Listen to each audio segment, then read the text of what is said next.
জি, আশা করছি আমাদের বোন তার উত্তর পেয়েছেন। শাইখ, আমরা করোনাকালীন সময় দেখেছি মানুষেরা মাস্ক পরিধান করেছে জি। নিজেকে সেফ রাখার জন্য। আবার অজুর সময় আমরা দেখেছি হাত ধুইতে হয়, কুলি করতে হয়, নাক পরিষ্কার করতে হয়। এর সাথে আসলে কি সম্পর্ক যদি বলেন? দেখেন একটা বিষয়, রাসূলুল্লাহ সাল্লাল্লাহু আলাইহি ওয়াসাল্লামের একটা হাদিস আছে যে আল ওয়াজুউ ক্বাবলাহু ওয়াল ওয়াজুউ বা'দাহু।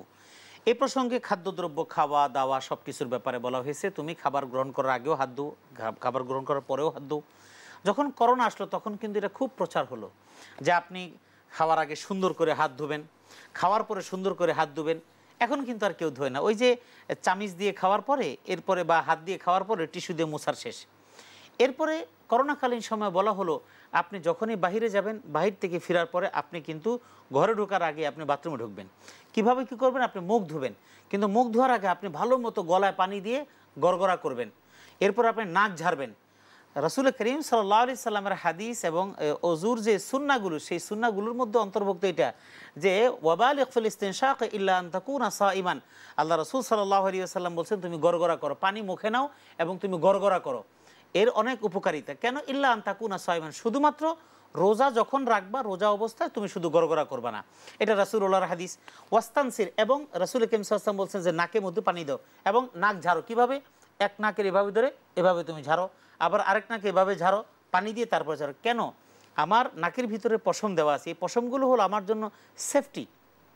অর্থাৎ বাহিরের যত ধুলাবালিগুলো আছে সবগুলোকে বাতাসের সাথে যাবে, এই নাক আমাকে সেখান থেকে সেভ করবে। এই গলার ভিতরে দেখবেন অনেক ধুলাবালি চলে যায়। এরপরে যখন বেসিনে যখন কফ ফেলেন তখন কিন্তু কালো কালো বা বিভিন্ন ময়লা আবর্জনা বের হয়। তো রাসূলুল্লাহ সাল্লাল্লাহু আলাইহি ওয়াসাল্লাম অজুর সময় নাকে পানি দিয়ে নাক ঝাড়তে বলেছেন, গলায় মুখে পানি দিয়ে গড়গড়া করতে বলেছেন। এরপরে হাতে পানি নিয়ে মাথা মাসে করতে বলেছেন। এই ভিজা হাতটা, এই যেখানে হাতের তালুটা আছে, এটা দিয়ে এভাবে টান দিতে বলেছেন। আমরা স্বাভাবিকভাবে হোটেলে খেতে গেলে হাতটা ধুয়ে একটা ভিজা আঙ্গুল দিয়ে কিন্তু মাথার উপর একটা ডলা দিই, কয়েকটা কারণে দিই। একটা হলো চুলের মধ্যে ময়লা থাকে, আর একটা হলো ভিজা হাতটা যখন তালুতে লাগে তখন আমাদের কাছে খুব ভালো লাগে। আসলে এই সব কিছুর সাথে কিন্তু বৈজ্ঞানিক সম্পর্ক রয়েছে, কিন্তু আমরা ওইভাবে কখনো চিন্তা করি না। আমরা করোনা আসছে পরে আমরা নাক ঝাড়ছি, করোনা আসছে হাত ধুইছি, করোনা আসছে আমরা হাত মুখ ধুইছি, কিন্তু রাসূল করিম সাল্লাল্লাহু আলাইহি ওয়াসাল্লাম বলছেন যে 5 ওয়াক্ত নামাজের জন্য 5 বার ওযু, এটা তো দরকার। রাত্রে যখন ঘুমাতে যাবে তখন তুমি ওযু করে ঘুমাবে। একটা হাদিসের মধ্যে আছে ওযু করে ঘুমাবে।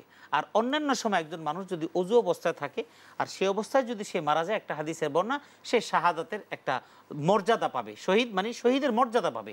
তো এই বিষয়গুলো আসলে বিজ্ঞানের সাথে খুবই সম্পৃক্ত, কিন্তু আমরা যেহেতু ইসলামের ব্যাপারে উদাসীন, সেজন্য আমরা আসলে ইসলামটাকে কখনো এইভাবে চিন্তা করিনি। জি, উত্তরটা আমরা জানতে পারলাম।